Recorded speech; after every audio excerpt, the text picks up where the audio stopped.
একসময় একটি ছোট গ্রামে বাস করত এক কিশোর ছেলে। তার বাড়ির পাশে ছিল একটি বড় সবুজ আপেল গাছ। প্রতিদিন ছেলেটি গাছটির কাছে যেত, গাছে উঠে আপেল খেত, ছায়ায় বসে খেলত আর গাছের সঙ্গে কথা বলত।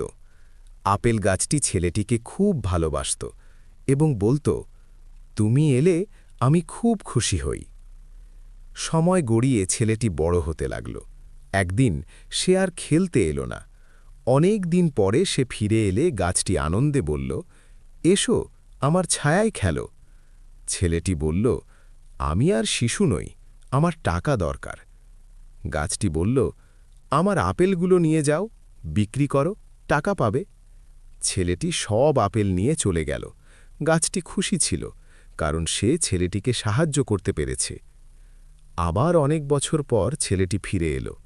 এবার সে বলল, আমার একটি ঘর দরকার। গাছটি বলল, আমার ডালগুলো কেটে নাও, ঘর বানাও। ছেলেটি ডাল কেটে নিয়ে চলে গেল। গাছটি তখন প্রায় নিঃস্ব, তবু সে সন্তুষ্ট ছিল। আরও অনেক বছর কেটে গেল। ছেলেটি এখন বৃদ্ধ। সে ধীরে ধীরে এসে গাছটির পাশে বসে পড়ল। গাছটি বলল, আমার আর কিছু দেওয়ার নেই। বৃদ্ধ ছেলেটি বলল, আমার কিচ্ছু চাই না, শুধু বসার জায়গা চাই।